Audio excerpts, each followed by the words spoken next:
Nobody talks about the dark side of self-improvement. They show you the transformation, the discipline, the confidence, the routines, the success stories. They show you the before and after, but they never show you what happens in between. The loneliness, the obsession, the nights where your mind refuses to rest. The quiet emotional distance that slowly grows between you and everyone around you. Because becoming better doesn't just change your habits, it changes your relationship with yourself, and eventually, it changes your relationship with the world. The truth is, self-improvement can slowly separate you from the world you once belonged to. And if you're not careful, the very thing meant to help you grow can quietly become the thing that makes you lose yourself. And to understand why that happens, we have to start with the first trap almost nobody sees coming. The addiction to becoming better. At first, self-improvement feels liberating. You wake up earlier, train harder, you read more, you cut out distractions. And for the first time in your life, you feel control, you feel momentum, you feel like you're finally becoming the person you were meant to be. And that feeling is intoxicating, because progress creates dopamine. Every completed task, every productive morning, every small improvement, your brain starts craving it. But then something subtle begins to happen. Progress is no longer a tool, but has become an addiction. You begin treating yourself like a machine. You stop allowing yourself to rest. Relaxation begins to feel irresponsible. Stillness feels unproductive. And slowly, what began as discipline becomes dependency. You stop asking, "Am I growing?" and start asking, "Am I doing enough?" Then the standard rises, and rises again, until rest starts feeling illegal. A single unproductive day feels like failure. A moment of stillness feels like weakness. And without realizing it, you've built a prison disguised as progress. You become obsessed with optimization, tracking everything, measuring everything, controlling everything. Until one day, you realize something disturbing. You're no longer improving to feel alive. You're improving because you're terrified of what happens if you stop. And that fear creates something far darker. Because obsession doesn't just consume your time, it starts consuming your humanity. And once improvement becomes obsession, the first thing it quietly takes from you is connection. The loneliness. Nobody expects. The more serious you become about growth, the harder it becomes to relate to those who aren't. Your priorities shift. The things that once entertained you start feeling empty. Small talk becomes exhausting. Parties feel hollow. Distractions lose their magic. And at first, you tell yourself this is maturity, that you've simply evolved. But then the distance grows. The people you used to connect with start feeling unfamiliar. Their conversations revolve around escape. Yours revolve around purpose. And the gap widens. This is the loneliness nobody warns you about. The loneliness of psychological misalignment. You can be surrounded by people and still feel completely disconnected. Because growth changes frequency, and not everyone is willing to rise with you. Some become uncomfortable watching your discipline, not because they dislike you, but because your evolution reminds them of their own stagnation. Your consistency becomes a mirror, and most people avoid mirrors that reveal uncomfortable truths. So slowly, they pull away. Or worse, they try to pull you back toward comfort, back toward distraction, back toward the version of yourself they found easier to understand. And if you're not careful, that isolation can evolve into something dangerous. Because loneliness often creates obsession, and obsession creates perfectionism. This is where self-improvement takes its darkest turn. When growth stops being about becoming better and becomes an endless chase for perfection. The obsession with perfection. Self-improvement culture teaches a seductive lie, that somewhere ahead of you there exists a perfect version of yourself. Stronger, smarter, more disciplined, more complete. And if you just push harder, you'll finally become enough. But enough never arrives. There is always another goal, another routine, another level to reach.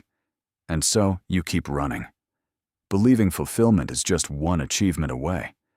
But perfection is a moving target. The closer you get, the further it seems. This creates a psychological trap. Your identity becomes tied to progress. Your worth becomes tied to productivity. And your peace becomes conditional. You tell yourself, I'll rest when I've earned it. I'll feel proud when I've achieved more. I'll be enough when I reach the next level. But the next level never ends. And this is how people become trapped in endless self-optimization. Always improving, never arriving, always moving, never feeling whole. Eventually, you stop living. You start performing. And over time, that constant performance changes something deeper. It changes how you feel. Or, more accurately, how little you allow yourself to feel.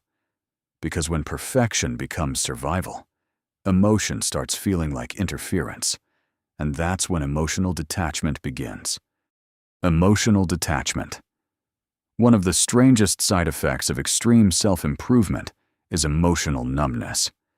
At first, it feels like strength. You become less reactive, less impulsive, less easily shaken. You feel composed, controlled, untouchable. But there's a thin line between emotional mastery and emotional suppression, and many people cross it without realizing. You stop expressing vulnerability. You stop opening up. You stop allowing yourself to feel deeply. Not because you've transcended emotion, but because emotion feels inefficient, unproductive, distracting, and slowly, people begin noticing the change. They call you distant, cold, detached, different.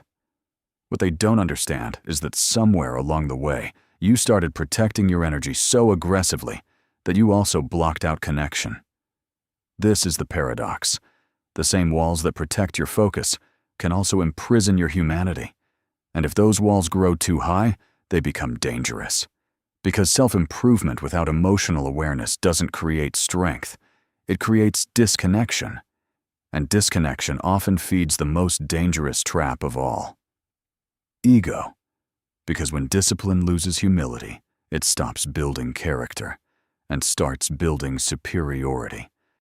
The dangerous ego trap. This is where many people lose themselves. They mistake discipline for superiority. They begin believing their productivity makes them more valuable. Their routines make them more evolved. Their emotional control makes them stronger than everyone else. And slowly, growth becomes identity inflation. What started as self-mastery turns into self-worship.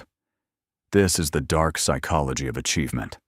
Success can become a defense mechanism, a way to avoid insecurity, a way to feel above others, a way to escape unresolved emptiness.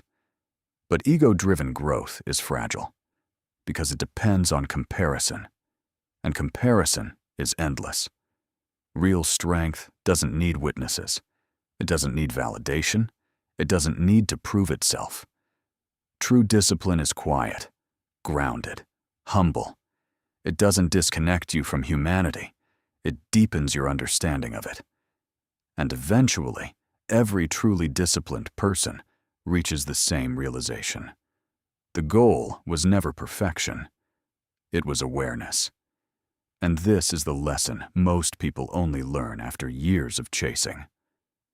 The final truth, hiding behind all self-improvement. The final realization. Eventually, you understand something profound. Self-improvement was never about becoming perfect. It was about becoming conscious. Conscious of your patterns, your weaknesses, your distractions, your potential. The strongest people are not obsessed. They are balanced. They no longer chase validation. They no longer need constant proof. They no longer measure their worth through endless productivity. Because real confidence is quiet. It doesn't scream. It doesn't perform. It simply exists. Stable, calm, and certain. And once you reach that state, growth stops feeling like war. It starts feeling like peace. You no longer improve because you hate who you are. You improve because you respect who you can become. That is the difference. And that difference changes everything. So maybe the hidden danger of self-improvement is this. If you're not careful, you can lose yourself while trying to become better. You can become so obsessed with building a stronger future that you forget to remain human in the present. And maybe real growth isn't becoming more disciplined, more productive, more optimized. Maybe real growth is learning how to evolve without abandoning yourself. Now you can answer the question, are you becoming stronger or simply more resilient? If you already have your own answer, please let me know in the comments below.